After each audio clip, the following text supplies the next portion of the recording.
Hello, dear travelers. It is I, Altair the star inhabiting the abandoned space station. And a quick rundown of today's stream. Because I cannot go for 4 hours because I busted my fucking voice last stream.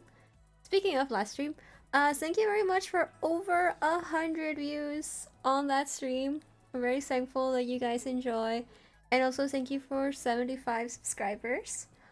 Before we start, before I mention how we're gonna be doing this stream, I would just like to share with you guys the wise words of Zephyr when I mentioned to her that we will be doing Frey's route today.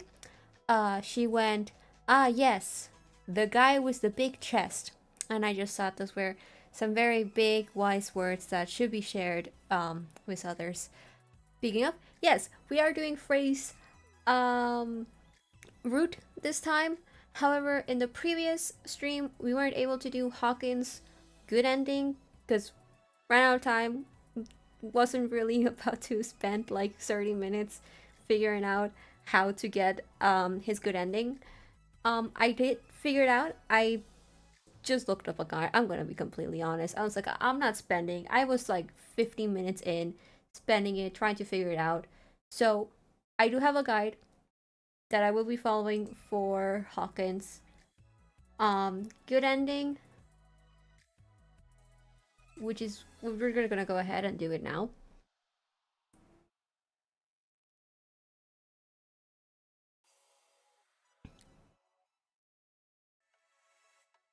Okay, so for anyone who's unaware, go back to the previous stream to catch up. But yeah, so the guide says I need to answer, what if I don't mind a little danger? What if I don't mind a little danger? There's choosing danger, and then there's choosing Hawkins. For starters, he comes with his own motorcycle. Motorcycle? Pfft. Would you at least address my demoness by her proper name? Actually, hold on. Let me pull it up on my phone, because otherwise I can't see chat. Let me see. Load, boy.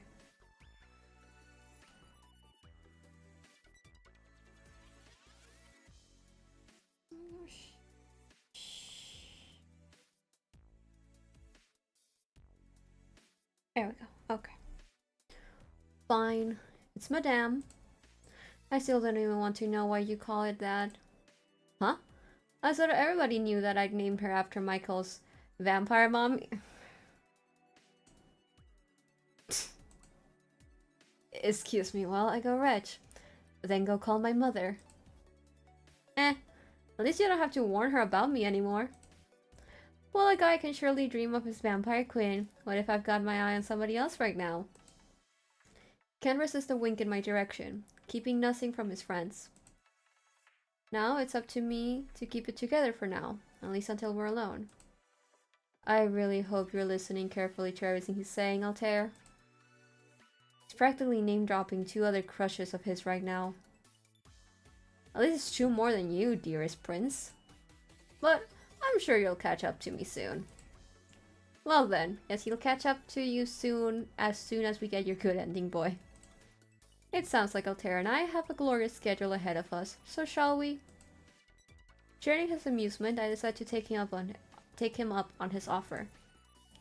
Unable to contain his grin, Hawkins tucks my hand under his arm as we set off. Every time I ride with Hawkins on his bike, I realize something. That I should have brought a better jacket. While focused on the road, Hawkins still makes time to check up on me.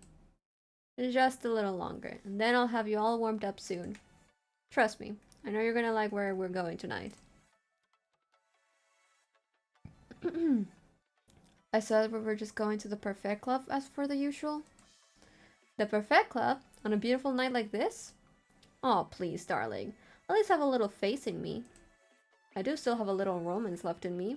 At least I think so. Why would you think that I'd waste this moment showing you something ordinary? I just thought I'd see all of your playbook already.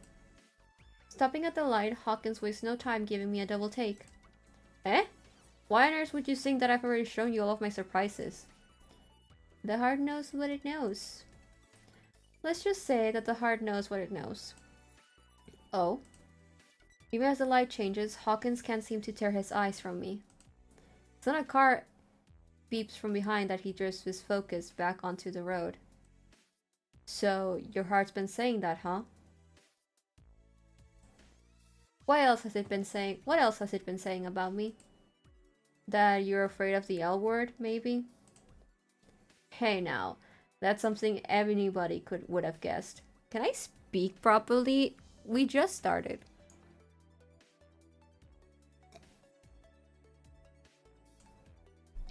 I'll have you know that there's perfectly good reasons for why I don't say it often. How about you? Have you said it before to someone? I said I'm the one who usually does the interviewing. Well, what if tonight I'm the one who wants to know your secrets? Just thinking about it's kind of funny to me. What is? The thought that you don't think I'm capable of giving you surprises. You know that there's more places in the city that I should be taking you to besides the Perfect Club. Oh really? Like where? Could this one be a surprise? Besides, we're practically almost there. Racing past the light, he soon points over to a posh high-rise up ahead. Oh, this definitely isn't the Perfect Club. The whole way inside, Hawkins takes joy in watching me try to make sense of this prestigious palace of a hotel. Even the lobby looked like something out of a King's Court. And yet, Hawkins still won't tell me why we're even allowed in here. After a short stroll past the mountain, we soon arrive at the heart of a chic soiree, a benefit of some kind. There's no real signage around, only quaint conversations by candlelight and a few waiters stopping by to refill champagne at every table. Heh, any guesses yet, darling? Is it strange that I don't recognize anybody who's here? Usually I will recognize at least one or two people at an event like this. Ah well, most of these people aren't your typical celebrities. My teeth feel weird.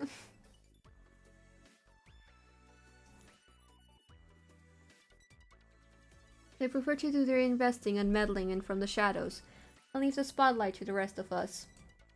That said, even I'm willing to admit that it is what makes them more powerful. Spotting a waiter passing through, Hawkins helps himself to a quick drink before leading me over to the corner. Now, I've got something to do for a moment. Just a little second, really. Do you think you'd be willing to wait for a bit? Are you going to at least tell me what you were doing here? Oh my... I'm choking on my words. Are you going to at least tell me what we're doing here?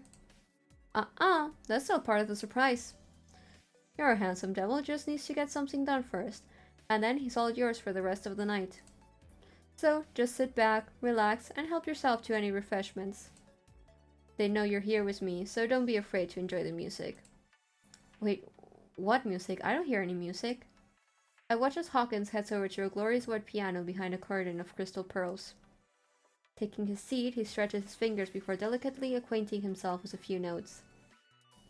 At once, the guests paused at their tables to watch him. He's still playing scales, and yet some of them already look so entranced. I knew he could play multiple instruments, but it always feels like I've stumbled upon a secret and when I actually have the chance to watch him play. Just when Hawkins finishes warming up, a beautiful woman in a sparkling black gown soon makes her entrance beneath the crystals. I can only see her from behind, but the audience's expressions alone are enough to tell me that she's someone famous. Even Hawkins seems to recognize her as he offers her a gracious smile. Wait a minute, she does look familiar. Or maybe it's just that the way she seems so calm and poised reminds me of Lee of Chocolate Juliet. After a moment, both she and Hawkins share a nod, and he begins to play once more. I watch the singer bring a hand to her chest before a rich, soulful voice begins to fill the room. A voice which also suddenly makes everything clear. And I'm not reading the lyrics singing.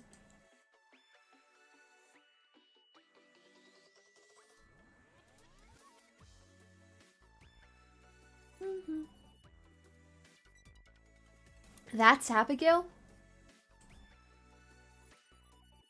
That's not at all how she sang when she used to be in Chocolate Juliet, or how she sings in her other solo music. Her voice is so controlled and mature in this song, although it's also not a pop song for once. So, is this a surprise that Hawkins has been so excited to show me? I continue to watch them perform as Abigail's voice soon picks up with Hawkins' tempo. The audience is clearly torn between watching his fingers dance along the keys while she surprises them with an operatic voice during the chorus. My neck hurts.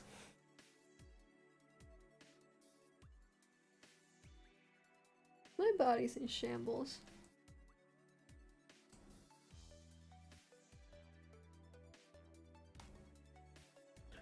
As if there weren't enough surprises already, I now recognize the song too. She's singing one of Stellifier's newest songs, The Electric Demon from Mars. I've missed a few of the rehearsals for it, but even in this acoustic arrangement, it bears Hawkins' signature sound. Now I'm really torn as to whether that's what Hawkins really wanted me to hear, or if it still was Abigail all along. Or if it was also these looks that they keep giving each other. As much as I try to ignore it, I see the way Abigail keeps turning over and looking at him whenever she lets her voice flow to her heart's content. Whenever Hawkins notices her, he can't help but grin and play on. I just can't tell if he's just feeling the music, or something more right now. At some point though, I'll have to start questioning why I'm even here. I can't forget the way Michael and Frey got even just knowing that I was willing to go along with this.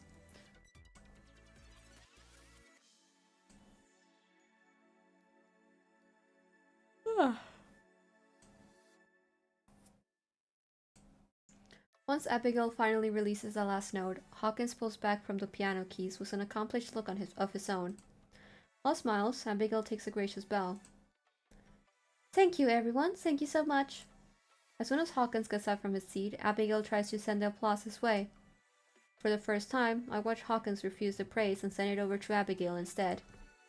The applause should be all hers. It's her night after anyway. Oh, that's also not... Now, that's also yet another first for Hawkins. It's almost as if I'm here with a completely different man tonight. That's only if he's not already mentally here for somebody else. With the guests returning to their party, Hawkins can finally make his way back to me. Before he does, Abigail tugs at his hand.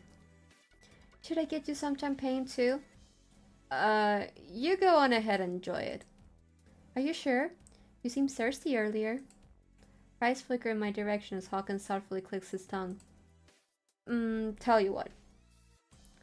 Why don't I get both you and Altair some champagne? And maybe, just maybe, I'll help myself to some from his glass. With a wink, he rushes up from the line of fire, leaving me to greet Abigail alone. I didn't know he'd told anybody else about tonight. Otherwise, I would have asked to have saved a seat for you in one of the tables. That's alright. I had a pretty good view from where I was standing anyway. I bet you did.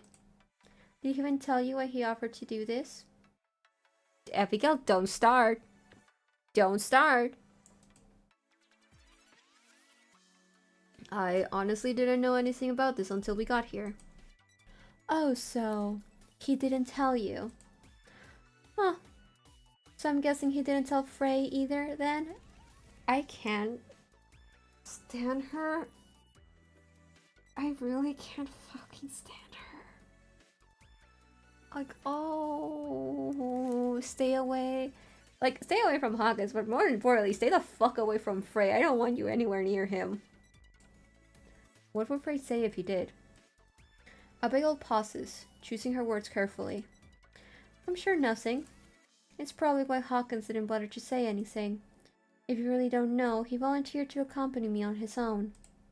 He knows I've been working on some new connections for my upcoming solo album, but relying on the usual press isn't always enough. My manager said that it'd be better if I explored other styles, so Hawkins offered me a chance to test one of them out before an audience. This audience. We both look out into the sea of silks and tailored suits, almost as if there's an invisible wall between us and them.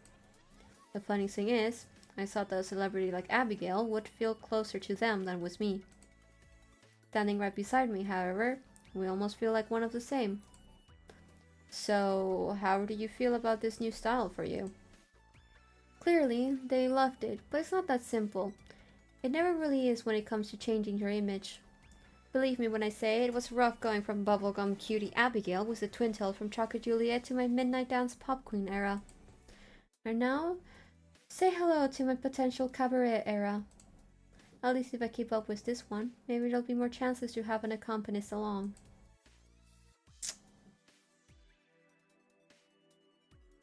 Girl. Back up. She tries to hide her smile, but I know she's looking over in Hawkin's direction as he taps a waiter on the shoulder for those drinks. It's surprising, isn't it, how much of a heart he wears on his sleeve when it comes to music? Now I know why he brought me here. How come? As soon as I realize that she's actually curious, I coyly turn this mind game around on her. Well, it's obvious, isn't it? You knew I'd really appreciate seeing it too. Seeing what? I don't think I'm following. But I thought you knew him well too. Oop. Of course I do. Same with Frey and Michael. I practically think of those two as my own siblings, and my sister Lee does too. That's a crazy thing to say, considering. Okay. But with Hawkins, well, let's just say that there's things we've shared that have taken our connections to another level. Exactly how long ago was this last connection? Well, it's obvious, isn't it? To my horror, she's managed to turn this game back to me. I still fall silent, preferring not to stoke the flames whenever Abigail sneaks a glare at me. Finally, we both notice when Hawkins arrives with 2 glasses as promised. Here's one for you, Abigail. As Abigail takes the glass, she gets ready to thank him when he turns around to personally hand me mine with a caress to my cheek. Bitch. Oh, I hate you so much. And here's one for you, darling. I made yours a double since I kept you waiting for me. From the corner of my eyes, I noticed Abigail's eyes widened at him. Yeah, back up. Back up, girl. Hawkins, I just remembered something. Do you want me to call up the old gang and have them meet us at the parfait for a pre-concert toast? I can't believe I totally forgotten how that used to be a tradition for all of us before a show. Taking a sip, Abigail wraps a hand around his arm, ready to steer him away from me. Girl, back up! He's not your man anymore! Come on, it'll be fun, just like old times, except we don't have to sneak past management in the morning. Well, how are we to have a pre-concert toast without Frey and Michael? Those two aren't going to be answering their phones at this hour. You could still try though, right?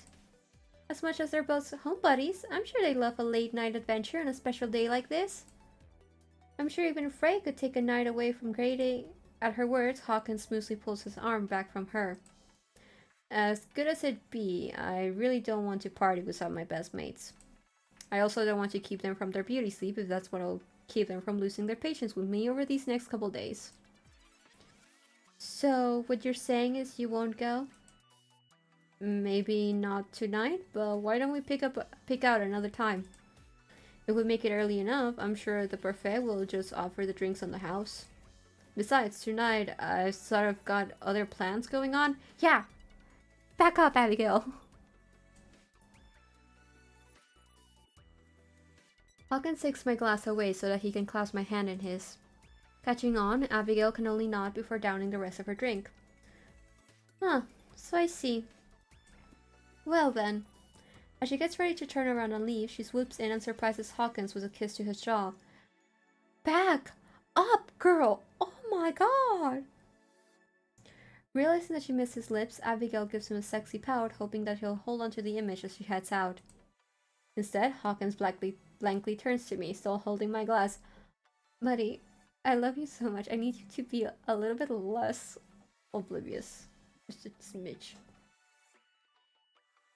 Are my cats at the door? No. Uh, you know what this means, right? What does it mean, Hawkins? That I'm going to need your kiss to cancel that one out? After sending my glass back with the first waiter he sees, Hawkins takes my hand and leads me right back to his bike. By the time we're finally alone again, Abigail starts to see more of a distant memory compared to how quickly Hawkins has me back under his spell. From the moment he shuts the door behind us, he slips his arms around my waist and nuzzles into my shoulder. I meant what I said about needing your kiss.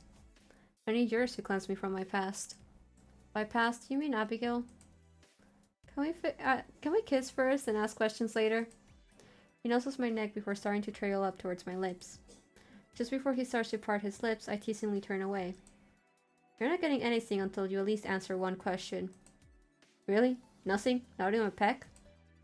My price is currently 1 kiss per every question answered. How about I answer just 1 question, and then I can have all the kisses I want for the rest of the night? Okay, fine. Ask away, darling. Tell me one secret about you. Tell me one secret about you. So you want a secret? Alright then. Now, shall I give you a naughty one? Or do you want an even harder truce? His seductive voice is already priming me up to hear something new and unexpected. And again, I'm the one who was asking for some answers. I can already tell that these might not be the type I'll be putting down on paper anytime soon, unless I was working for Chatterbox Weekly. Biting his tongue, Hawkins gets comfortable by laying back on the pillows. So, a hard truce, huh? Well, here's something I've never told anybody. For as much as I love making music, I think I've witnessed more grown men cry in this industry than if I'd picked any other career. Maybe it just seems that way, but this industry has a thing for breaking people down before they get to enjoy their spoils. Lost for words, I lie down beside him. Turning to look at me, Hawkins immediately offers me a pillow. Hey now, you asked for a hard truce, didn't you? I thought you preferred over me just spilling about the time I woke up alongside a whole ballet troupe on this bed. Wait, is that really true? Nah, I just wanted to see what face you'd make if I said it. Giving me time to think, Hawkins returns to nibbling along my jaw. Slowly, he begins making his way back towards my lips. Altair, admit it, you need this right now too. You know you deserve even more than just a kiss. Resting his hands on my shoulders, he finally kisses his way right up to my chin, then stops at my lips to quietly admire me.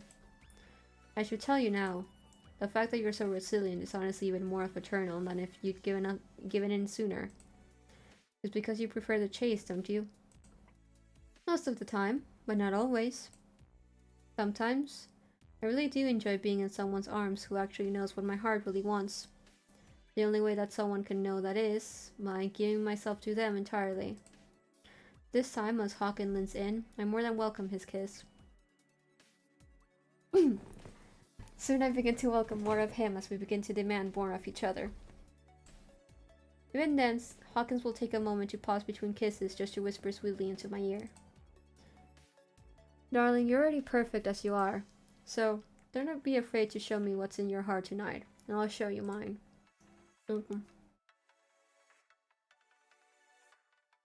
Hours later, I'm finally beginning to doze off while nestled in Hawkins' arms. While it's still dark, I can tell there'll soon be streaks of light coming through the windows.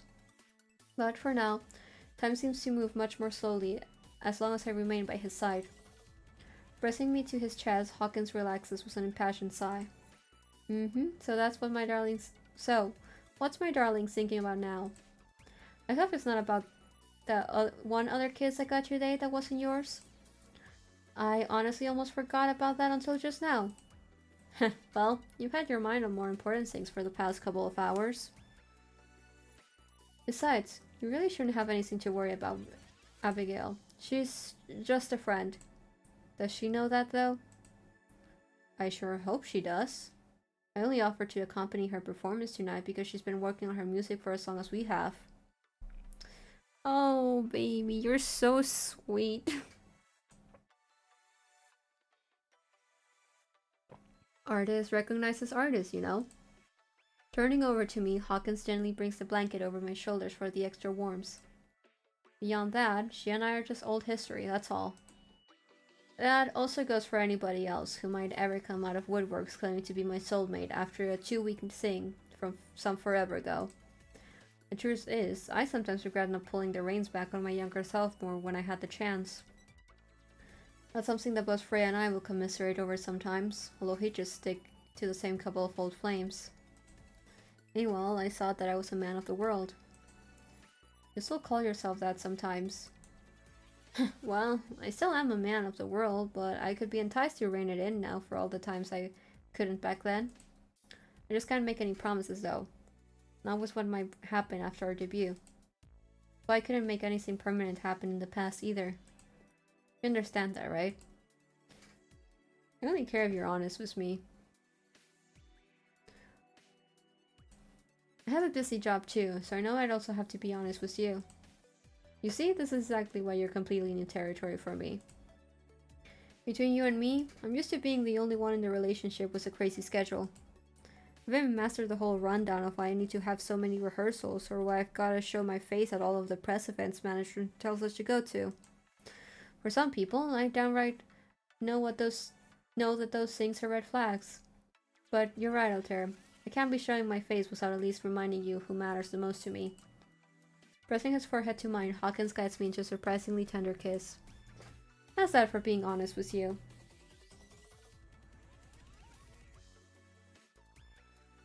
I hope I'm passing just enough for you to realize that there's still hope in taming this beast. Unless you prefer if I just let loose. Smoothing his fingers through my hair, Hawkins can't resist pressing another kiss to my lips. Since you've been so good to me, you want to know one other secret?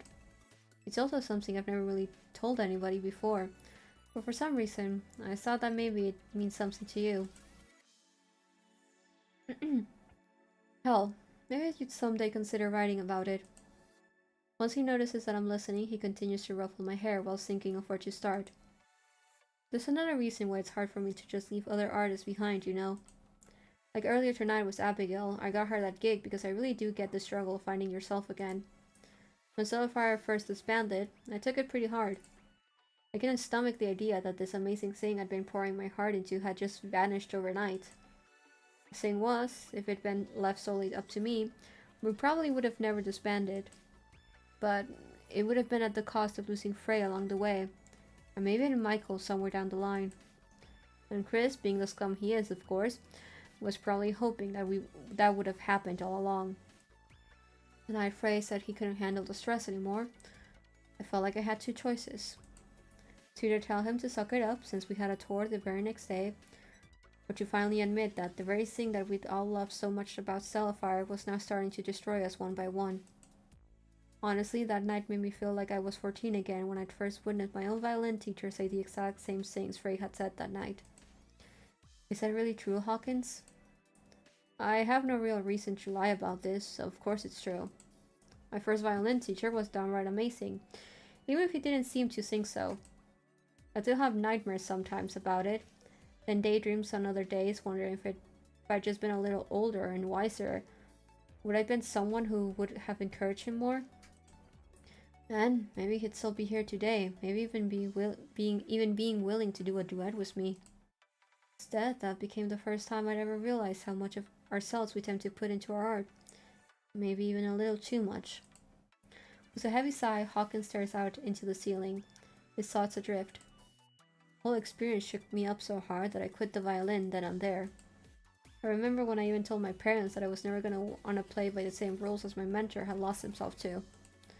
Then, not long after, I met Frey and Michael, and I thought everything was going to change. While I'd managed to fall in love with music all over again, nothing will ever make me forget seeing yet another person I admired almost lose himself to their self-doubt. I'm honestly glad that Michael knows they're talented, because just trying to convince Frey that he's one of the most brilliant performers I've ever met has become a journey in itself. You've always looked out for Frey, haven't you? Of course I have.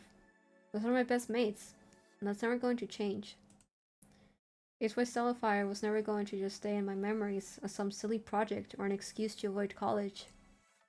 Stellifier always had a huge hold on my heart and soul. Aww. Sweetie. I just have to remind myself every day to protect that part of me from my own self-doubts. But, in a way, it's easier for me to do that knowing that I need to do this not just for myself, but for all those people in my life who never thought they'd ever get their chance in the spotlight. That's why music is my love language, Altair. It's as natural to me as breathing or dreaming or needing you.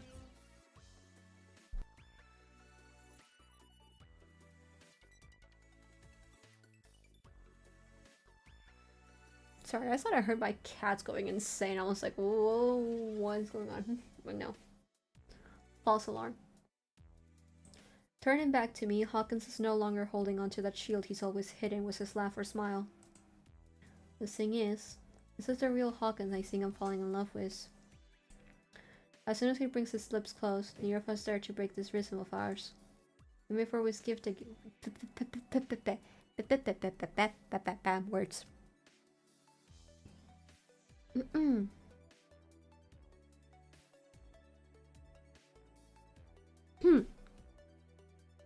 Even before we've kissed again, I can really sense the way he'll soon be taking my breath away. I know the sun will be up soon, but I do believe that I had every intention to keep you up tonight. How about once more then? I let my secrets keep spilling out one by one. Who knows when my heart and body will want to rule next to you. And only to you, my darling. It's a downright miracle how I've made it to work on time. Hawkins tried to do his best to give me a ride back to my place so I could change clothes and head to the station on time. He even offered me a ride to the office until we both realized that'd be too risky. Although, how much more risky could it be than spending a passionate night in a hotel with him? Trying not to consider the other risks, I began making my way to my desk to get started on editing my Stellifier piece. Just before sitting down, I noticed Perrault heading first thing over to me. Good morning, I was just about to... In my office, right now. Don't say anything else until we've shut the door. Perrault doesn't even wait to let me set my bag down first, so I follow her instead. Just as she says, I keep quiet until she's double-checked the lock on her door. Well now, sit down, Altair. There's something we need to discuss. Is this about the Stellifier piece? It sure has something to do with Stellifier, I'll tell you that. But it's not about the piece. It's about this. She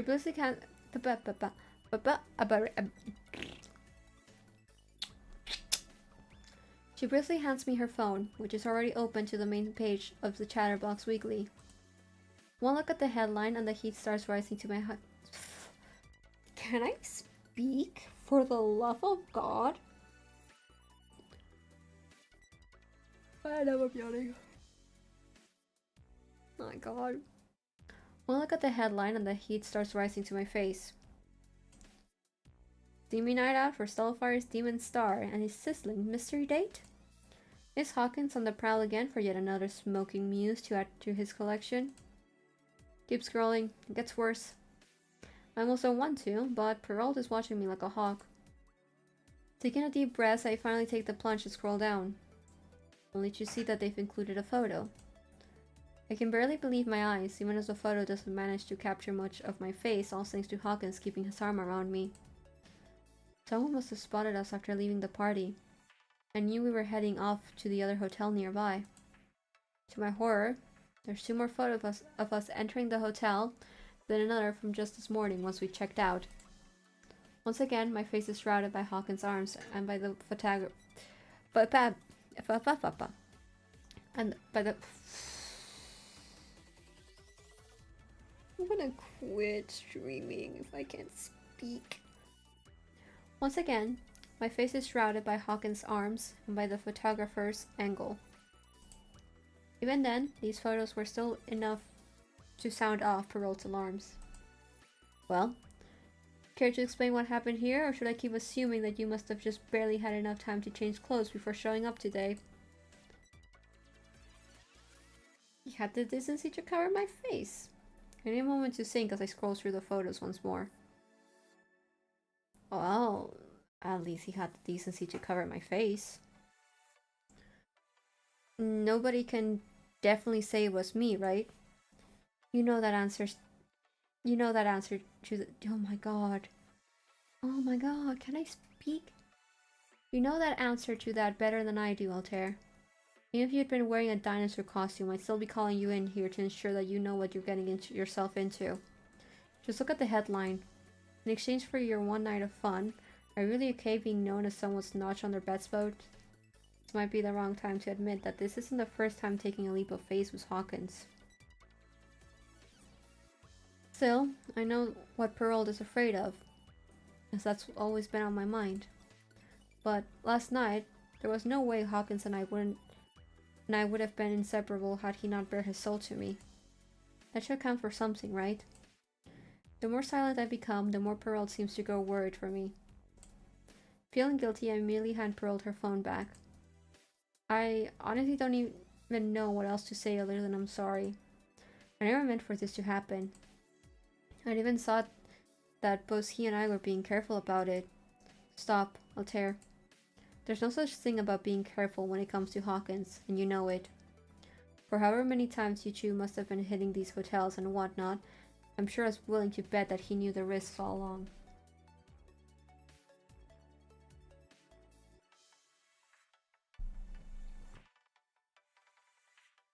Fact is, however, that while his fans are either going to love him or hate him for this gossip, the diehard ones might have already made up their minds about you.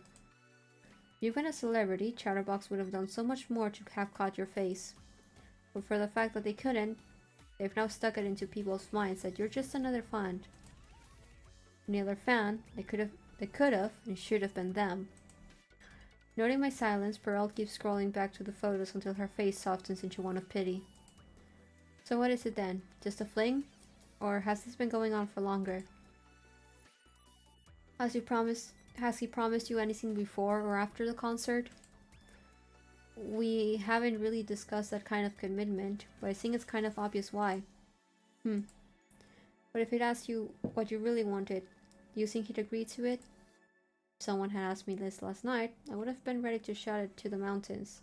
Can I read the words on my screen? I would have been ready to shout it to the mountains. But after seeing these photos, the lines between reality and fantasy really are more of a blur. I'm sure if I'd asked Hawkins, maybe I'd find the peace of mind again. But to promise me something more wouldn't take just words anymore. They'd require actions. I'd like to hope that he would. He did seem sincere with me last night when we were talking about things. Was that before you gave in to him or not? To tell you the truth, Altair, I didn't call you here to take you off the Stellifier piece. As far as things are considered, the piece has been done even before these photos ever existed. Our real issue here is knowing that now you have one less excuse to be seen publicly with Hawkins or the rest of Stellifier. Do you really know what you're getting into? Because if you don't, it'll be difficult for me to stand by and watch some celebrity give you the same old runaround when he'll soon be moving on once his band hits it big again. I'm less afraid of what his fans will think of this.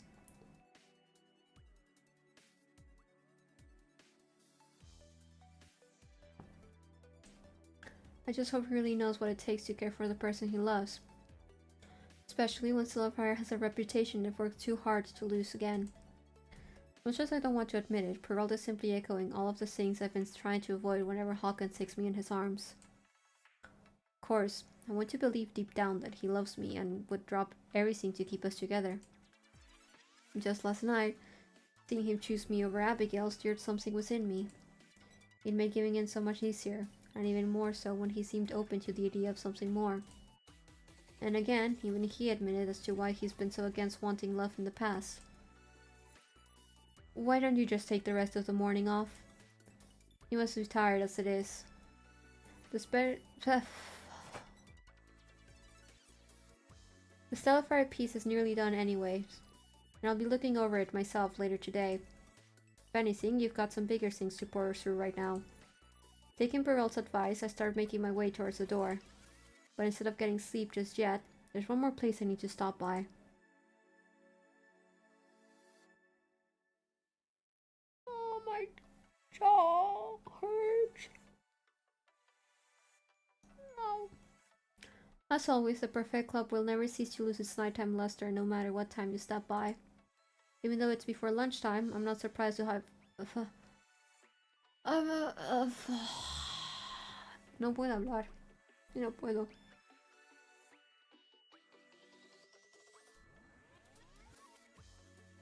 I believe my tea's feeling weird. I don't know why. Even though it's before lunchtime, I'm not surprised to find Hawkin sitting off at a table chatting up a few low-key friends. These must have been the friends Abigail had been talking about last night. Most of them are other indie musicians and artists, but who knows if Hawkins will ever introduce me to them. For some reason, I instantly feel like I'm intruding on something even just by walking inside. Then, I realized that it might have something to do with Abigail also being at their table. Come to think of it, I never stopped to really think about who else might have known where Hawkins and I had gone off last night. As worried as Michael and Frey seemed, I don't think they go as far as putting me or Hawkins through this kind of embarrassment. But I'm sure that someone like Abigail probably wouldn't mind turning the spotlight against me if she could help it. Despite needing answers, I decide to hold back once one of Hawkins' friends motions him to turn around. As soon as he spots me, Hawkins comes rushing over, ready to scoop me into his arms. Oh, what's my darling doing here at this hour? Please tell me it's because your editor has finally realized how amazing you are that he gave you the week off to spend it just with me? Once he snuggles me to his chest, I realize how much harder it's going to be. Not until I notice Abigail watching us from afar that I drop back from his arms. Actually, there's something we need to talk about. Is it about the concert? I'm guessing this means you haven't seen what the Chatterbox Weekly posted this morning? Oh, well, I don't read that kind of trash unless... Oh, wait, that. Are you talking about our little featurette? You know, I didn't realize how cute we really do look together. Maybe next time we should try coordinating outfits to see if they'll notice. Hold on. You're actually happy that they posted about us?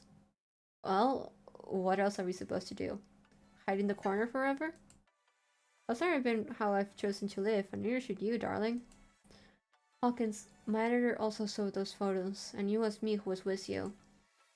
Noting my tone, Hawkins finally chooses to sit down in the nearest seat to listen closely. So, what you're trying to tell me here is that you don't want people knowing about us? I just assumed that it'd be safer if people didn't know for now. At least not until I told you that I loved you. Is that it? Or until I put a ring on your finger? His voice drops to a whisper, even though nobody else can hear us from here. Look, darling, I wasn't lying last night about how much I care about you.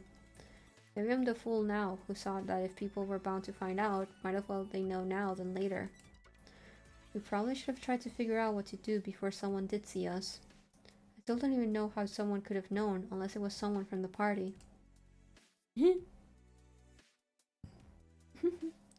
Before I've ever said her name, Hawkins quietly seems to know what I'm saying. I'm gonna start a counter of every time I fucking can't read words. Before I've ever said her name, Hawkins quietly seems to know what I'm getting at. For a moment, I can feel my hope returning as he takes me in his arms. Hey, promise you, it's going to be alright. Let's just not come to any conclusions right now. At least not here. We can talk about it later, alright? Even after a concert, if that helps. Since you're here, you could even join us for that pre-concert toast? Well, I'm actually not really in the mood to drink right now, so I secretly fixed myself a mocktail for once. Can you believe it? After last night, I don't think I'll be needing any liquid courage for the rest of the week. Though, I might still need a kiss from you before I go up on stage. So come on, darling, let me introduce you to my friend. As Hawkins takes my hand, I instantly pull away. What's wrong, Altair? I think I need to go. You mean back to work? Well then, let me give you a ride back. No, Hawkins. I think I should just go home alone. At least for right now. I can tell Hawkins doesn't want to believe what he's hearing. After a minute, however, he seems almost too understanding about it. It's almost like he's been here before. Maybe because he really has been in the past. Oh well. Just message me when you're home safe and sound, alright? Would you at least be willing to do that for me? If you don't answer, then I'll have Frey or Michael check up on you between our rehearsals. Answering with a nod, I make my way to the door. Before heading out, I watch him head back to the table where he picks up right where he left off with his friends. That's the difficult thing about Hawkins, isn't it? Beneath that laugh and smile, who knows whether he'll actually take my words to heart, or if I'm already yesterday's news. And I should just go home by now, but something keeps luring me to everywhere else but my apartment. Maybe it's the shame of knowing that I probably should have just gone straight home when I had the chance last night. Or maybe it's the reality of knowing that for all of my attempts to keep my feelings at bay, the whole world seems to be on the verge of finding out before me. As I arrive inside the studio, I probably hope for it to be empty. But once I see Frey and Michael reviewing their lyrics on the sofa, I'm suddenly way more relieved to see them. Oh, Terry, is that you? Once they turn around, I can tell they both want nothing more than to sit me down for answers. Oh, Michael, sweetie! My spooky! I'm sorry, baby, I'm still not romancing you. Oh, my spooky.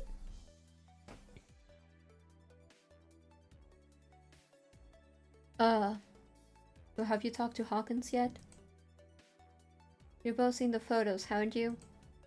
Unfortunately, even Lorelei and Arden have seen them. I hadn't even had breakfast when Lorelei had sent me the link. And Michael showed it to me. We would have hounded Hawkins about it, but I'm guessing he was already out dropping you off at work. I asked him to drop me off at my place. By the time I got to work, my editor already knew what happened. Ouch. I'm sorry. Did you get in a lot of trouble for it? Frey, my broad-chested man, according to Zephyr. Actually, she thinks our carelessness isn't enough of a punishment. They tried talking to Hawkins about it just now. Please tell me that he at least promised that he'd be more careful next time. It's not like he doesn't already know the kind of situation he'd be putting you in. Earlier, while talking with Arden about the photos, he kept wondering if you and Hawkins had even planned on going public about this before the concert. We only brought it up to him since he'd had to go public when he married his wife. That's the thing. We hadn't really talked about that yet. Knowing Hawkins, he probably doesn't see the situation as bad publicity. To be quite fair, at our age, I really don't think fans should be that surprised if we eventually find ourselves in committed relationships. Or people too. We're also not that young anymore. At least we like the option to settle down if we ever wanted to. And there are people like Arden, who've made being a family as part of his image nowadays. Family men are a sexy breed in this business. Thank you, Michael. Very cool, Michael. In Hawkins' case, I'm sure that nobody's technically surprised by the fact that he's been dating again. The problem lies in his lack of proper communication for your sake, too. Let's be real here. You could have at least waited for you two to go public until after your Stellifier piece came out. Honestly, he could have just... words. Honestly, he could have waited until whenever you wanted. That's what I would have done. I'd be offering the same thing as well. We're both really sorry about this, Altair. Believe us when we say that we'd be willing to talk to him about handling this better. I'm just surprised that he still hasn't learned after all these years. If you're talking about Abigail and the Chocolate Juliet fiasco, then I've always assumed that he placed the blame on Oracle instead of himself. Is this about when Abigail and Hawkins first dated? We're talking about the time they almost dated. Back when Abigail was still captain of Chocolate Juliet, and we were performing alongside them. Just she were the ship that most of the public had learned about against their will. There were so many rumors about them that they couldn't even go anywhere without someone assuming that they were secretly dating or even married. One time, we even come across a whole thread dissecting this variety show segment we did in Chocolate Juliet, where he'd shared an apple slice with her. We didn't think much about it then. I honestly don't even remember why we were eating apples on the show, but people really jumped on the Hawkins x Abigail train from that day. An apple was a solid proof of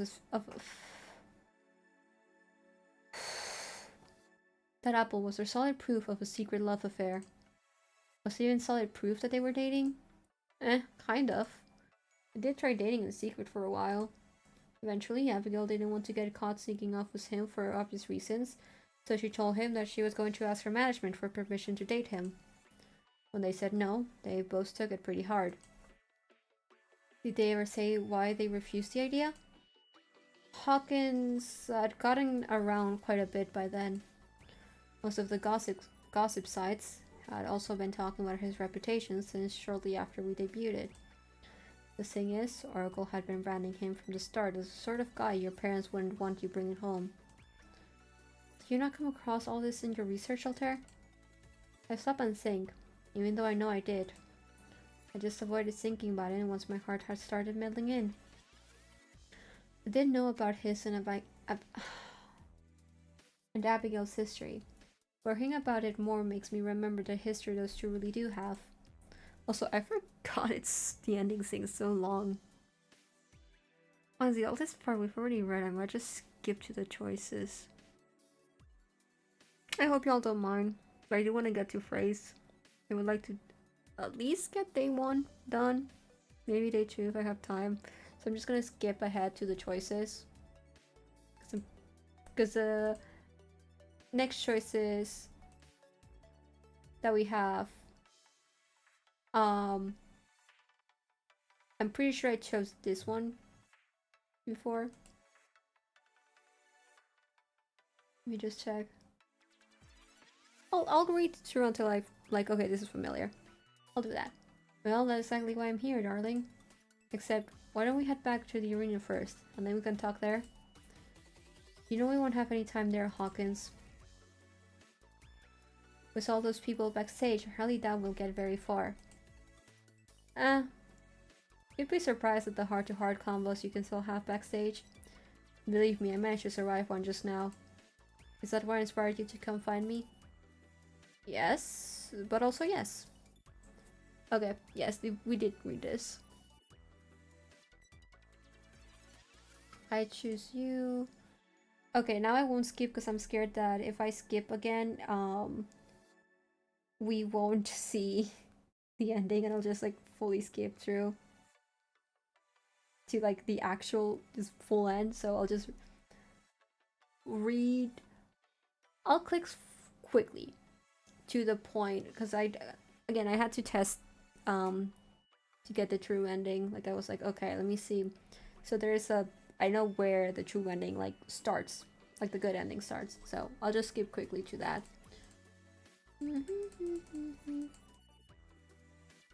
Also, I wonder if that face glitch is gonna happen again. Come on. Come on. Come on. There you go. Very cute, yes. Very good. Anyone curious, all of these is the same as in the previous stream. Come on. Oh my god.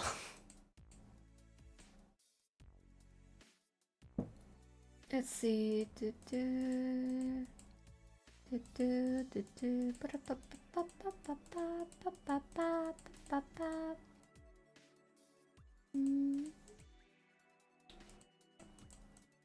I really want to get to Frey. I forgot how long the good ending stuff is. Okay. Yeah, we did that already. Okay, and then once we get past this section, I'll start reading again because we'll get to the actual part of the good ending that's different from the neutral ending. You know what? I'm feeling my throat. I'm gonna take my little throat candy while we're just going through this. Can I open this? Hello? Thank you. Give me. Give me. Release. Come on. I forgot it tasted so bad. Oh my god.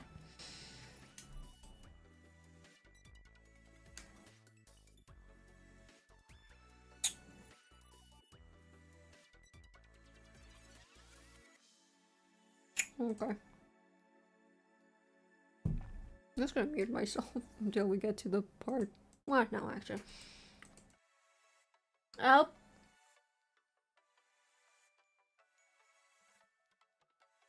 Oh, there we go. Oh, the summoning has started. The summoning has started, guys.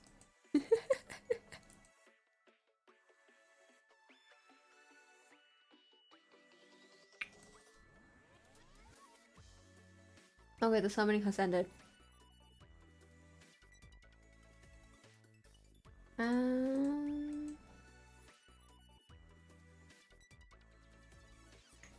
not yet.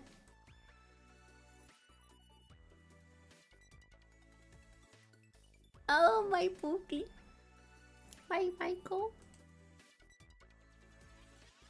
I don't have a bias, by the way.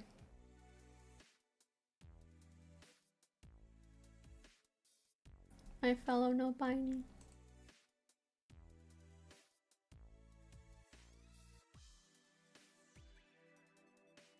Okay.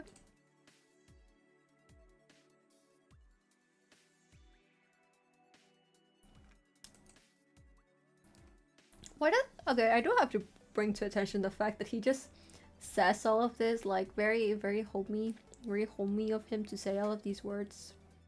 Very homey of him to say all of these words about his homies.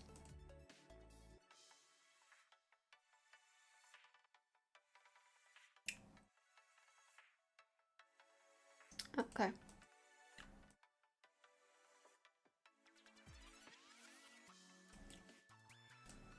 No demon possession this time. Very nice.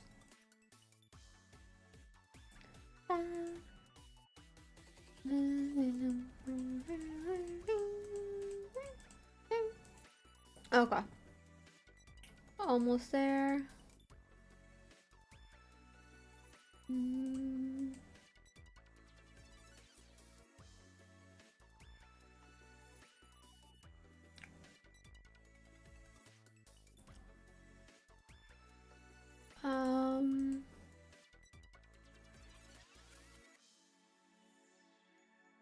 We basically just have to get to the point where, like, we can pick up the sign. And then we get to the thingy. The thingy. The...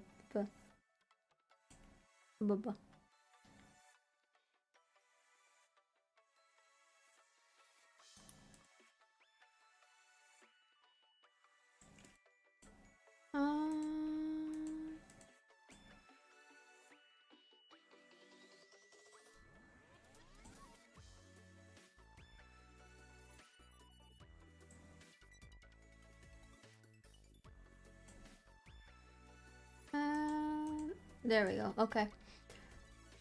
As I reach for a pen, Lorelei simply raises an eyebrow before returning to enjoy the song.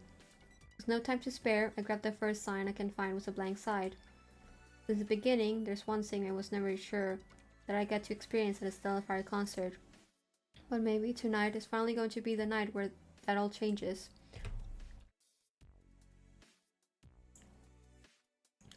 As I finish writing my message in midnight ink, I rush past Lorelei and head straight for the edge of the curtains.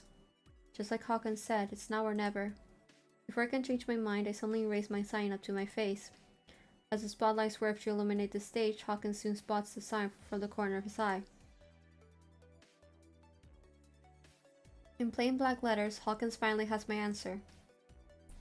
I love you, my electric demon from Mars. Here we go. Even once I realize that he's seen the sign, I wait before bringing it down past my eyes. Just when I think I'm about to lose my nerve, I hear Hawkins' seductive voice start making its way smoothly towards me. Okay, very nice singing, boy. Beautiful singing. Lovely singing. Wonderful singing. His voice sounds so close. Almost as if he were singing only for me. Slowly, I start to bring the sign down, ready to find him still on stage. And suddenly, a pair of gloved hands touches mine from the other side. Hi, Hawkins. My heart skips a beat as his fingers curl into mine, coaxing me to take in this moment with him. Even if it's only for a second, it's a moment only meant for our eyes only. Okay, boy. forever. Mm. As we touch hands, his reply to my message is more than clear. Soon the crowd starts calling out for him to rejoin the stage. Before breaking away, he swoops in and kisses the sign as he sings along. By the time he rushes back to the stage, Frey and Michael are waiting for him under the spotlights. Embracing one another, they face the crowd together. Taking in their cheers and energy, Stellifier keeps smiling on, knowing that there will be many more performances to come just like this one, each brighter than the last. Not only do I now see the perfect ending to my piece on my idol group is finally claiming their stardom. Can I talk? But now I see a new story of a sturdy trio who've set off to make the world a brighter place. Knowing that I'm a part of their world makes me excited for our futures. After the music of pricks, it wasn't long before Stellifier really did get to set off to make the world so much brighter with their music. From their next singles to a slew of sold-out shows, they're definitely keeping busy. Most of all, they're making the most out of each moment together. Not to mention that Hawkins has now made it his personal mission to sleep me in as a cameo for every one of their music videos. One of these days, I'm waiting for someone to finally catch on. But that's only if they haven't caught on yet to our little backstage ritual before each concert.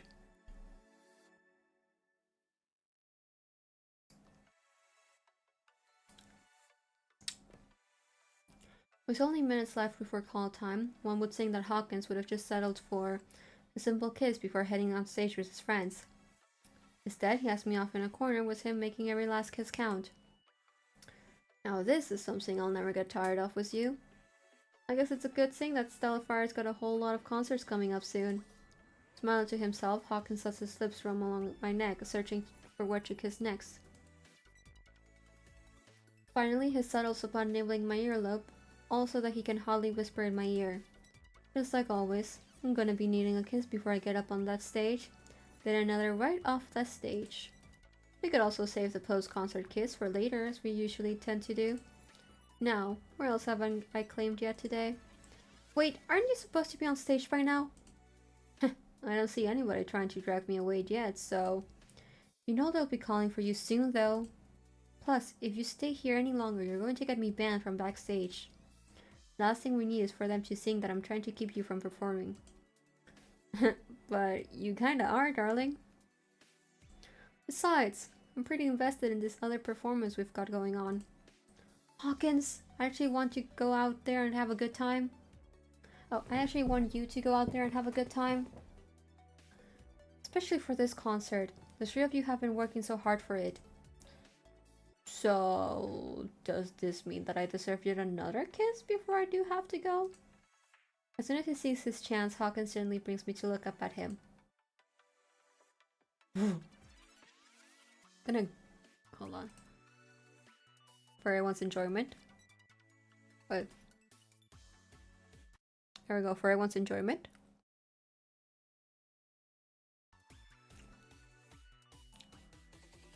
Darling, before I go out there and do it all over again, you know how much I love you, right? That you're the reason why my heart's always pounding before I get on that stage. Once those lights come up, all I have to do is think of you and love in your eyes when you look at me this way. And suddenly I feel like I can finally go out and conquer the world. That's what you have been doing already, Hawkins. You've been conquering the world one song at a time. As long as it's with you and Stellifier, and that's all I need. Except that I really do think you and I should consider sneaking away for a little vacation of our own. So we can continue where we left off from here. Brushing our lips along each other's, I know now that this is one promise he's more than willing to make. I love you, my electric demon from Mars. That's what I like to hear, darling, because you know just how much I love you too. Moments like these, it's easy to imagine how many more times we'll be sharing in this sweet ritual. That's the most precious thing about loving Hawkins. He'll never stop making me dare to dream bigger and brighter. Nestled in his arms, I can hear the audience chanting Stellifier's name in the distance. The world is waiting for you, Hawkins. So, go out there and take Stellifier to the stars. With one last kiss, I pull away to let him rush over to join his friends. Soon, this entire arena will be filled with light and hope once more. The crowd will soon be singing along, trying to seize every second of magic of this glorious show they'll be putting on. And after every song, I can always count on Hawkins to stop and share a knowing smile with me. For we both know that just like with Stellifier, our love will always keep burning brightly. Yippee! So now, after a whole hour, we can finally go to Frey. And I think we need to restart obviously from day 1. I think I know what we need to do.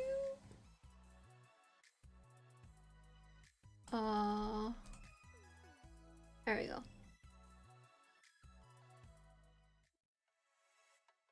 Okay. Skipping to day choosing. There we go. Okay, hold on. Let me quickly change up to Frey. I'm putting him in this for now. Okay. Let's see.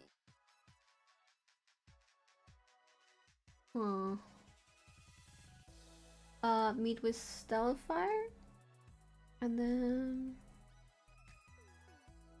I'll just head home. No interview with Hawkins. No Hawkins. We're going for Frey.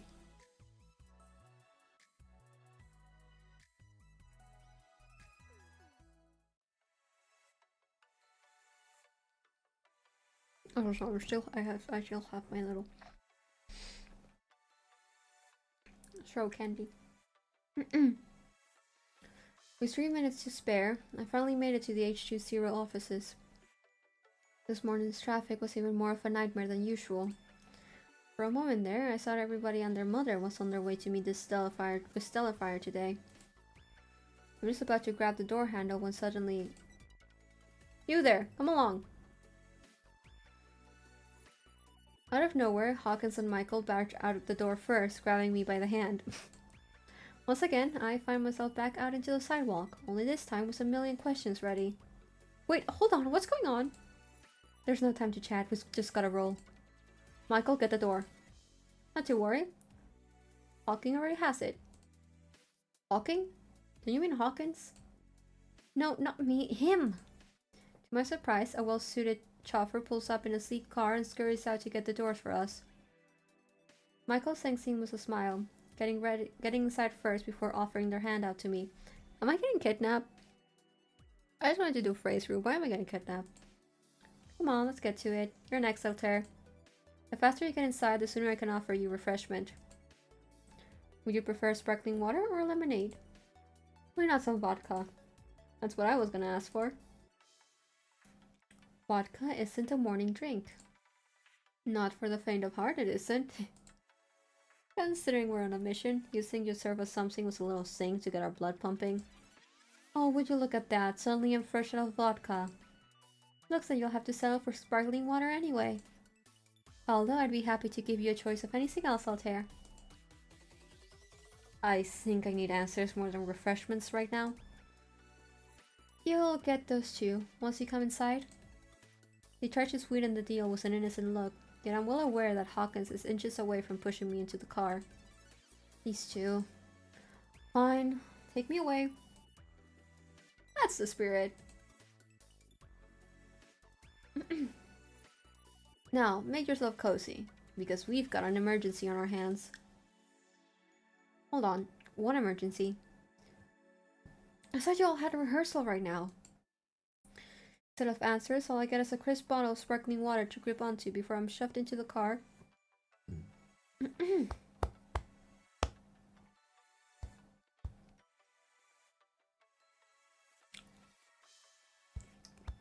My body does not want me to speak.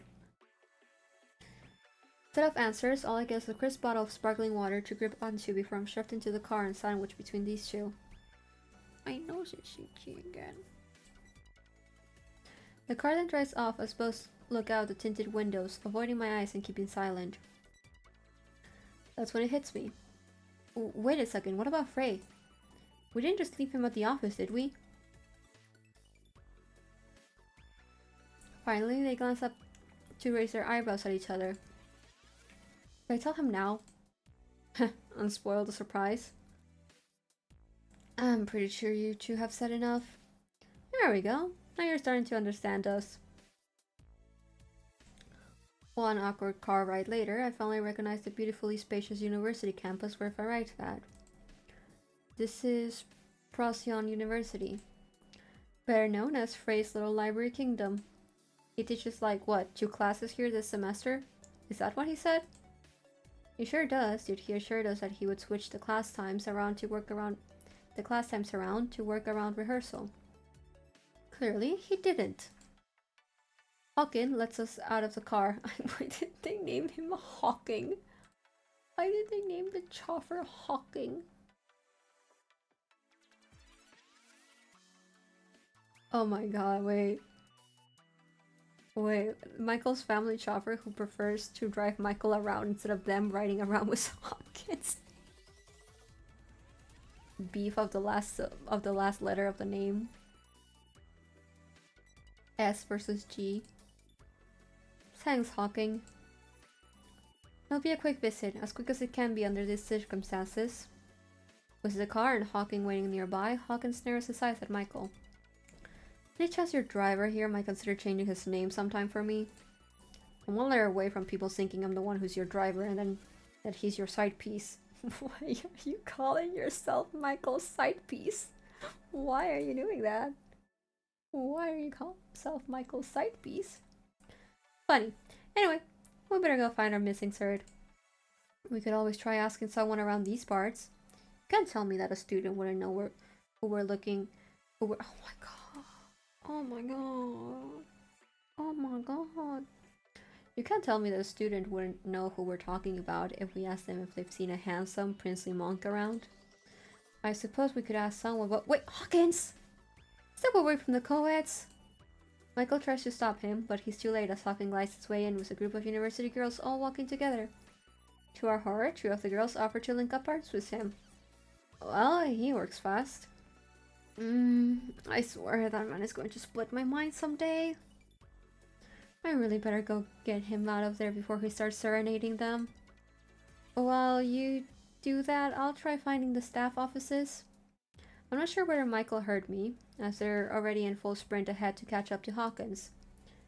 Now I'm left to search for the nearest building. As I walk around, I hear a deep melodic voice echoing from one of the open classrooms in the lecture.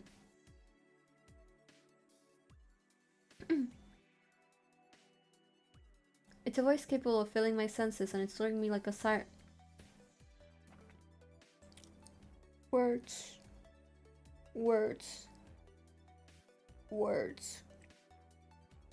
And it's luring me like a siren to the door. Still, at the sound of the instructor starting his lecture again, I stop in my tracks. This definitely has to be Frey. I recognize that voice from anywhere, with or without a melody. So, class, why don't we take a look at the kids'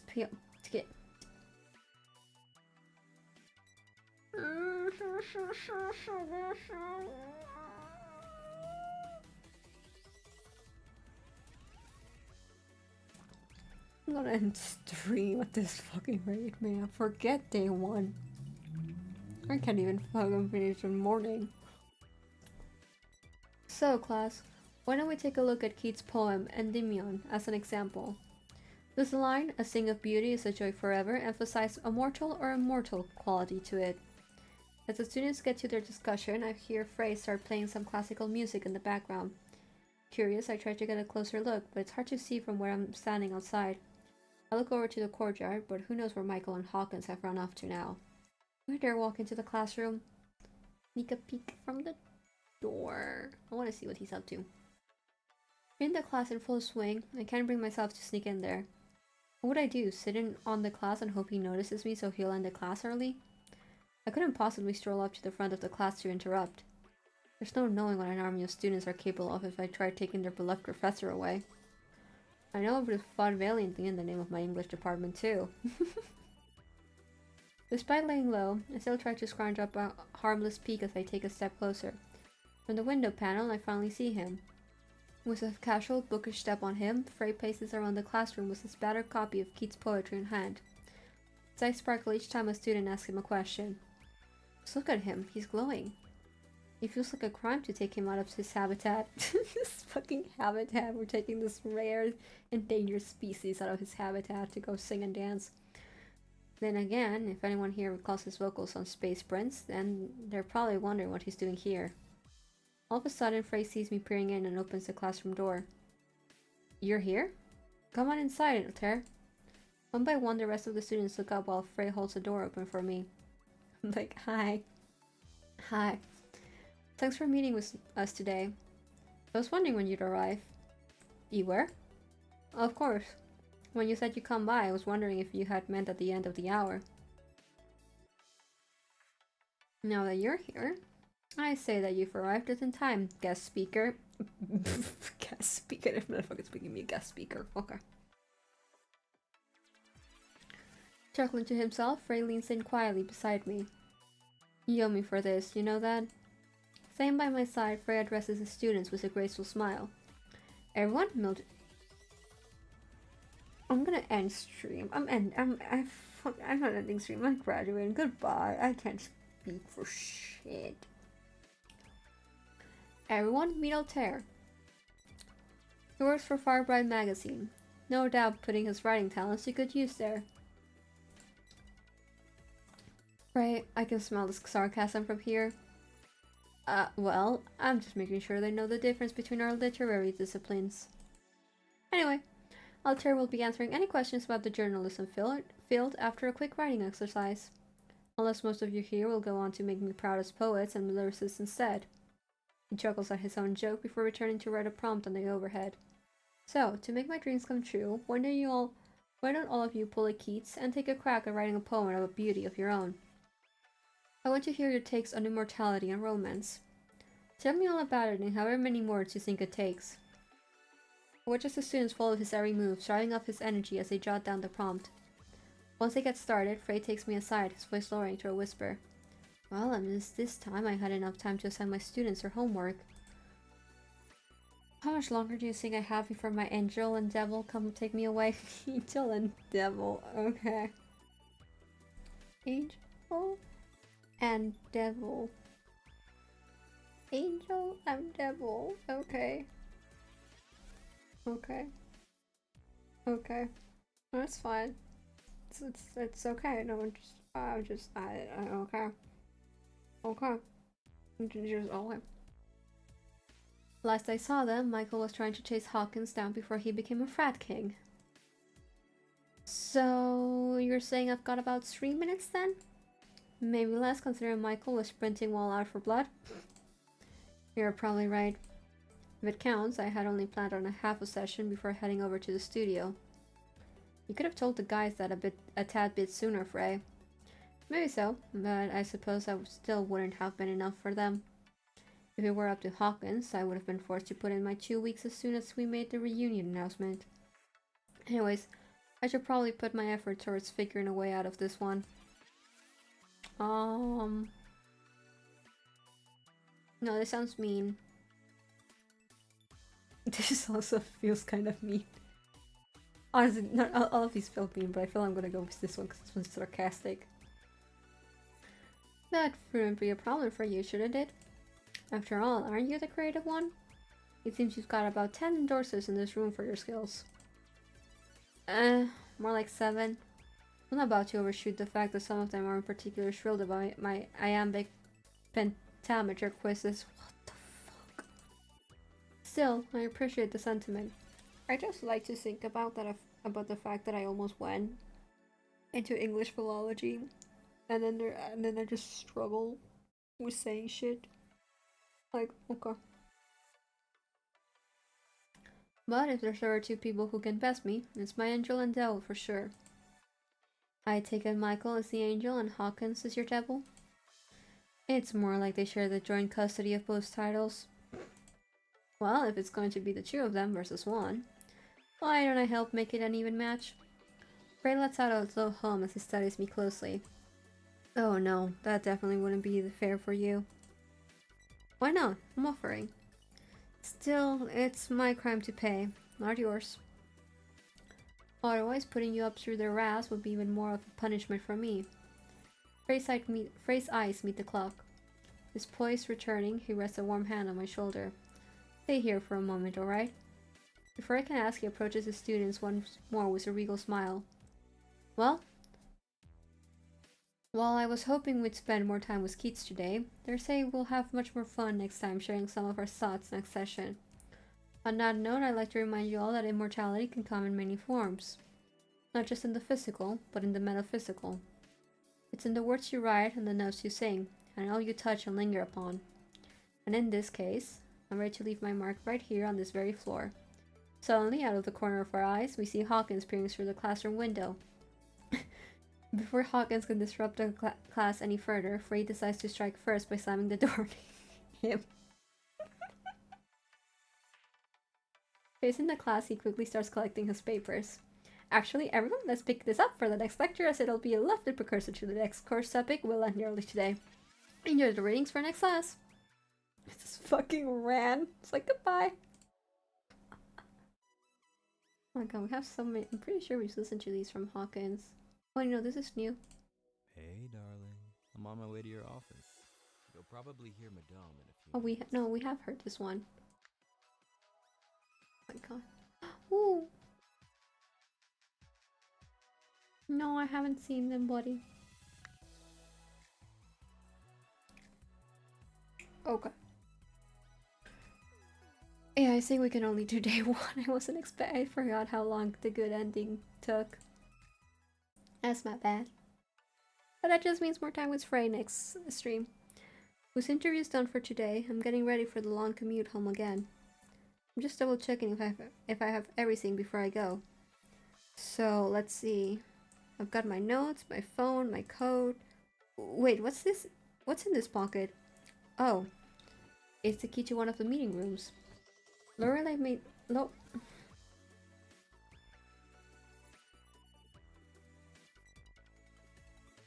I am going to lose it. Lorelei let me take one just in case I couldn't find an open space for my interviews. I'm just glad I didn't leave this place with them. Looking around, I'm half expecting to find Lorelei still around, but to my surprise, she must have already headed out for the day. I should probably just leave this somewhere visible for her. With the key tied in my pocket, I head to the studio hoping it'll still be open. To my surprise, this place is far from empty tonight. In fact, I hear voices. Hey Frey, are you sure that's all we have in the cabinet? All I could find were the pommel sets left over from last year. Just as I walk in, Michael is approaching Frey with a fistful of candy while he tinkers with a tablet on the floor. The voices. The voices. Why are we yelling about the voices? The two stop in their tracks with the same bewildered look at me. Altair, aren't you supposed to be home? Oh, you make this so hard for me, Michael. You make this so hard for me. I was on my way out, but... Key? I don't want Lorelei thinking I stole it either. I hold it up for them to see, yet the surprise wears on their faces. Breaking from his trance, Frey sets the tablet aside and hopes to his feet in an instant. I am focused. I'm so focused. I'm focused on Frey. My eyes are not straying anywhere else. I'm getting ready to hand him over the key when he rests his hand firmly on the doorway instead. Oh. So, you're leaving now? Oh. Oh. You do have a proper way to get home, right? If I'm proper, I was just going to take the train. Wait, by train? At this hour? There's still light out. Not for long. His gaze doesn't waver, not even as mine wanders over to Michael, watching us closely while I'm wrapping a candy. I love Michael's like, snack. How about Michael and I take you back instead? And what, ruin your movie night? I know a marathon when I see it. Suddenly they both share a chuckle, almost as if they rehearsed it. So you think that's what's going on here? Am I interrupting a date? If it is, then I'm fully advocating for you to take a seat down and have a look. I'm sure Frey would quite appreciate it as well.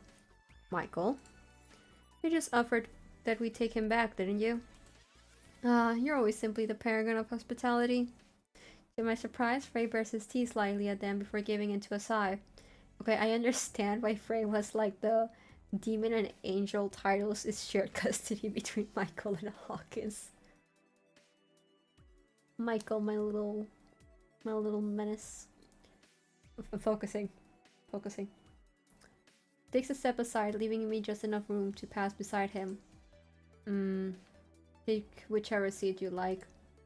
I don't have to stay here if it's an issue. In fact, are you two even allowed to be here? You shouldn't have to worry about those things, you know. Nighthawk doesn't ask questions if we need to stay late to work here. And since you're now waiting for us to take you back, you might as well take a seat. Michael becomes headache if Hawkins isn't there. Absolutely. Frey is not allowed to live a single minute of his life without a constant headache. In fact, take mine. It's closest to the screen. That's Merc. He knows what he's doing. As I contemplate my exit, Frey leans in with a whisper. Well, are you going to take that seat now?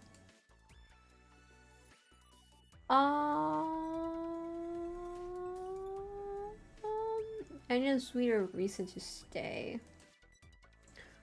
For that, I'm going to need a sweeter reason to stay. So, besides offering you a ride home, you still want something? I did say something sweeter. Frey pretends not to notice my eyes wandering from him, trying not to give him any hints. This only encourages him as he moves in with a grin. Eh? So, you want this then? All of this? Yes, your broad chest. The thing is, I'm not sure if you'll find it as sweet as you're fantasizing it'll be. And I said Hawkins was bad. What the fuck?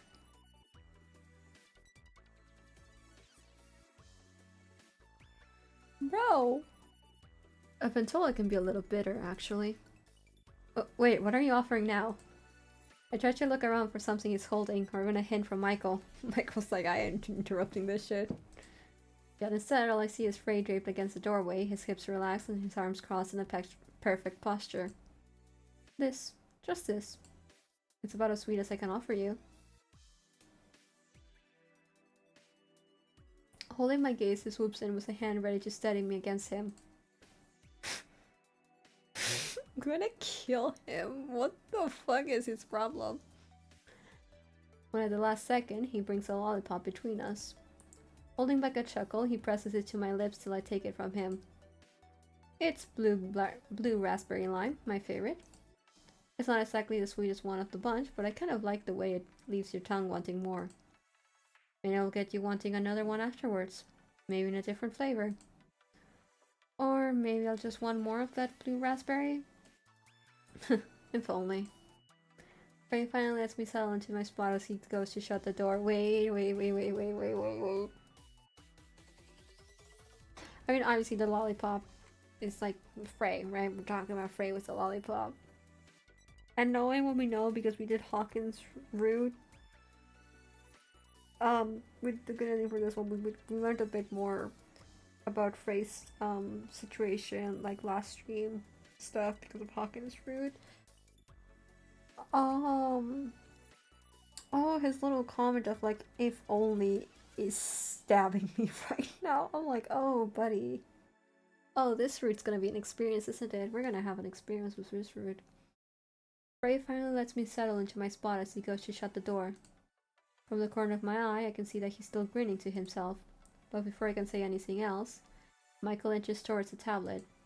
So, now that you're here, shall I get it started? Oh, look at Michael with their sweet little face, like, like, oh, I'm just a little guy, I'm just a little angel, just a fella, like, okay. There's no turning back now. That's the motto of today, isn't it? Sharing a chuckle, Michael finally presses play. The video starts in pitch black, yet the applause is already loud and clear. Before the stage lights come flooding on, right as a younger Frey leads the way as 4 new idols take the stage. And right on cue, a familiar song starts to play, awakening my senses. Wait a minute. This is from the very first Stellifier tour, right? The national one? I watch as Michael and Frey exchange looks, yet both refuse to buckle first. As sure as I am of my answer, I continue watching the concert. For a moment, I'd almost forgotten Stellifier was a group of 4 back then. Yeah. I doubt it. I doubt they have, but it would be kind of nice. It would be kind of nice to see, like, what the forest member ever got his name. I don't care for his name, honestly. Chris? What's his name? Chris? I think his name was Chris. I'm kind of curious to know, like, what he looks like, honestly. But sure enough, there's... Yep, Chris. Look at me. I'm remembering my names. Look at me. My inability to remember names is coming to an end. I have evolved. I'm growing stronger. I can remember names now. But sure enough, there's Chris also taking on some of the harmonies.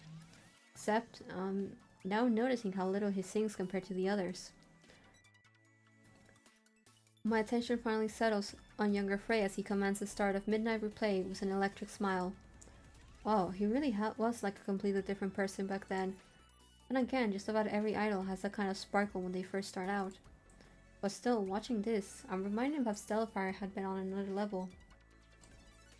If anybody had been close to literally reaching the stars, it surely would have been them. Those outfits, I remember also seeing them on a promo that Spark City magazine had done for all of you. So this definitely has to be from the national tour. And you know that because you've secretly been a fan all this time, or because they made you on the clock? Which one are you hoping it'll be?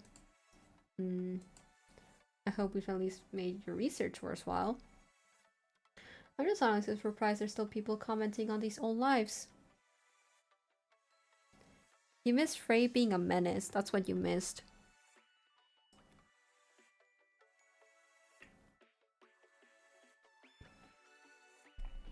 I'm seeing at least 6 new comments just from today here. Yeah, you missed Frey being an absolute fucking menace. Then you mean 5. There's 2 fresh ones posted just now praising your visuals and my whistle notes. In any case, it only makes sense that people are looking back as we're getting closer to the countdown. I'd be doing the same if I were them. I suppose. But is this really the one they keep wanting to come back to watch? No matter what anybody says, everything about that night was a mess. Well, it was the one where they had both you and Hawkins placed as far apart as possible. But to the audience, I'm sure they still presume we only did it to rile their senses further. And, well, to also keep Chris in the middle for most of the time. Oh, Michael was saying that with a like, fuck this dude in particular voice.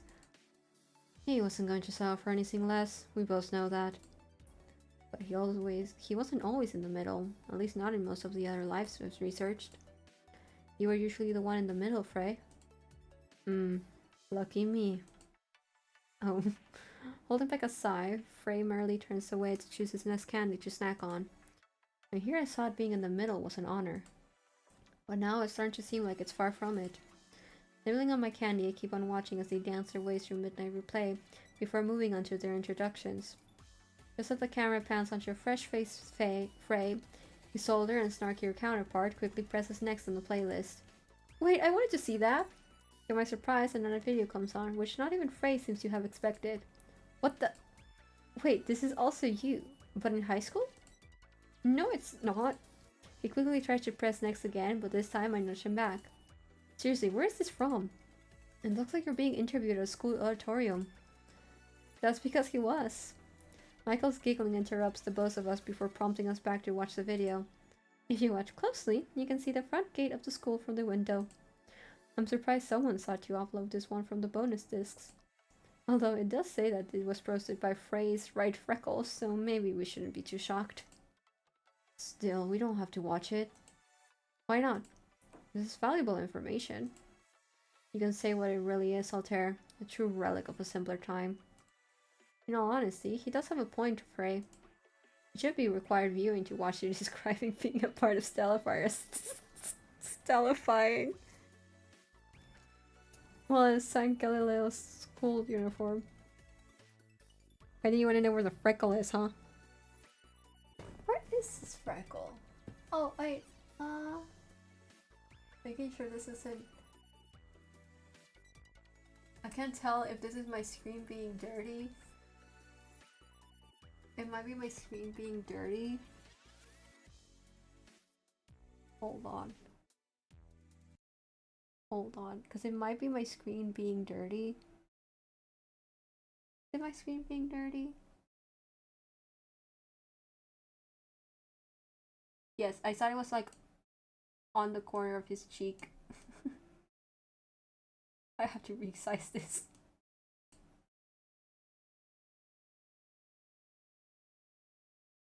Great pause in time. We're all just like here, like, where's his freckle? Where is his freckle? Wait, it actually is there! Oh, I can't see it on like OBS or my screen. And I'm like, my screen might be a little bit too dirty for me to see it properly. There we go. I think that's fine. That's how we had it, right? So he does in fact have his freckle there. Okay. I was like, maybe it's just my screen. My screen's a little bit old and I really need to see about how to get it properly cleaned. With my cats. I had to be about a junior back then. Yes, it's very tiny. That's why I thought it was like just my screen. I'm also pretty sure this was the first interview we'd ever even had. I'm quite sure you're right about that. Look at you, so shy. The three of us follow silence as the interview starts off with a close-up shot of an even fresher faced Frey in his winter uniform. Can't help but notice the way he squirms in his seat and tugs on his collar each time the interview returns to him. Oh, he looks like he's planning to escape. Oh, baby. To be fair, he seems to be no different than how he's looking right now. So, tell us about the experience.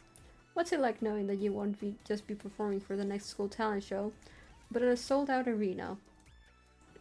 Well, wait, has it really sold out? They didn't tell you? I wouldn't be asking if I knew, but I guess, wow. That's... Oh, baby! That's amazing. It's stellifying. Oh, sorry, that's just the only thing that's been on my mind lately. I said I wasn't going to find out until next week about it. Chewing on a candy, Michael leans in towards Frey. They really took you by surprise with that one, didn't they? I'm still convinced they withheld the news just to get my reaction live. How very oracle of them. Wait, when did you find out? The same as when Hawkins and Chris did from Oracle, before this interview. Usually I charge you for singing conspiracies, but I feel like I ought to let you have this one. Oh, that's very non-Oracle of you.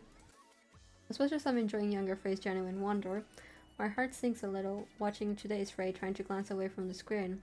And himself. If you were just embarrassed, looking away would just be enough. But this time it doesn't seem to be.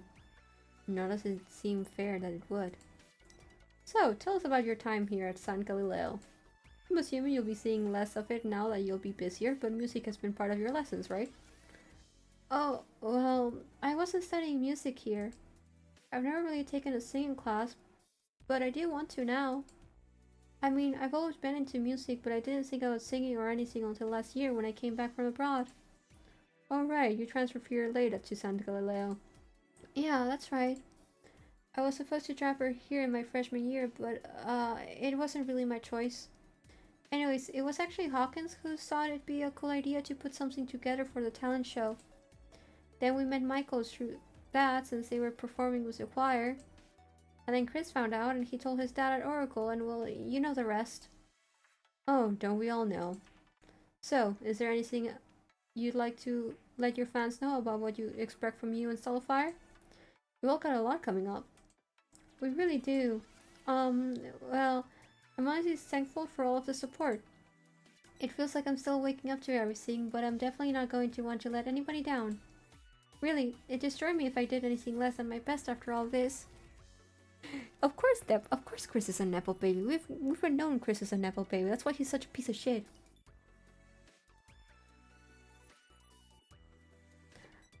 I almost made a comment, and if I made the comment, I would have to explain the joke, and we'd be here for too long explaining the joke, so I will refrain.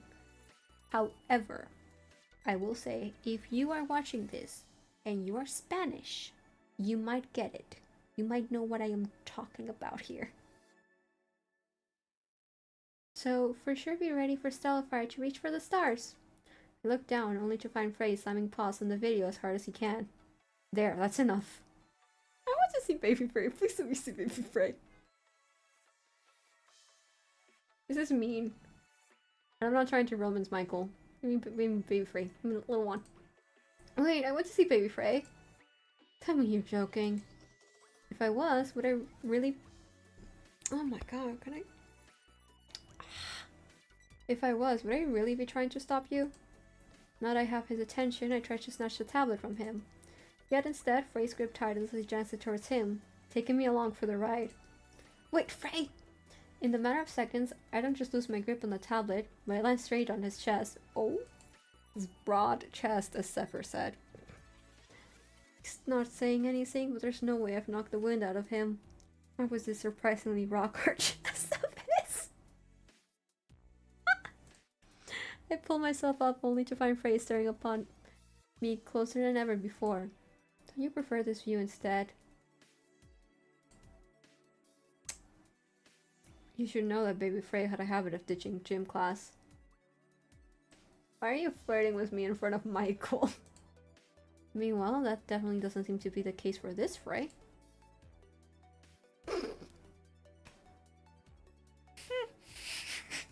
I love you, Michael. I love you so much. Oh, my baby, my pookie.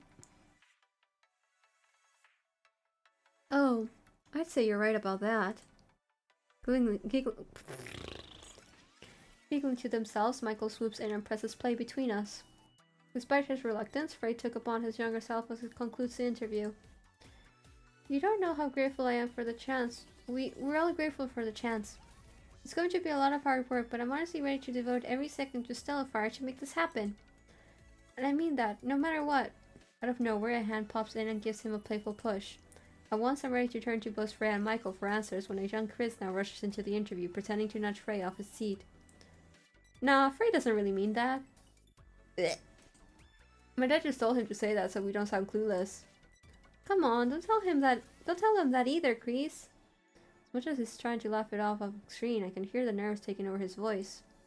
Just from seeing that awkward smile on that shy schoolboy, I'm almost speechless while turning back to Frey. Is there more to that interview? If there is, then I'm fine with keeping it lost. He grows silence once more, yet this time I know better than to ask him anything more. Still, there's more questions now beginning to float through my mind. But to put them into words right now feels almost forbidden. Instead, I follow Frey's gaze over to untouched candies sitting between us. You should have another blue raspberry one. But isn't that one yours? Taking my hand, Frey gently presses one into my palm. It's all yours now. He doesn't let go until I've clasped it tightly, and only then does he meet my gaze. When suddenly... Wait, who turned off the lights? Aw, damn it, not again. I thought you said you two were allowed to be here all night, or was it just a line? Wait, there really was a line? It's rather that we somehow forgot to let management know. Oh well, I guess this is one way for management to say goodnight. At least it's someone better than Oracle's old way of saying it. Don't get me started. I'll go get the car.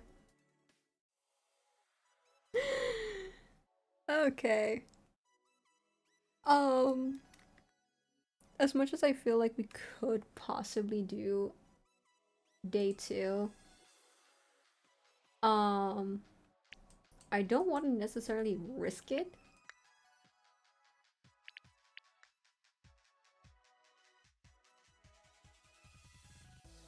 Just because it's like, we might be able to get the first part of it, but we might not be able to get the second part, and then it does some weird, messes some stuff with the saving files and kind of, and we'd have to redo the first part next stream anyways, so. Having said that, let me see. We should do the next part of Stellifier next Wednesday. normally speaking, streams for visual novels are Wednesdays. This week was just a special case because I had to do a few changes to schedule to permit for some other things. But yeah, generally speaking, visual novels are every Wednesday at the same time. And then for general upcoming streams, tomorrow we have Cult of the Lamb, and then Sunday we have Lobotomy Corporation. And like I mentioned, Wednesday we have Stellifier, continuing Stellifier, and any further streams for that week you will know on the schedule post for Monday, which you can find both on my Blue Sky and on Twitter. Actually, if you are really wanting to know the schedule for next week, follow my Blue Sky because I post the schedule there normally way before I post it on Twitter, like several hours before, so just a heads up for anyone who doesn't know. All links can be found in the description of the stream, as always. And yes, we will continue with Frey.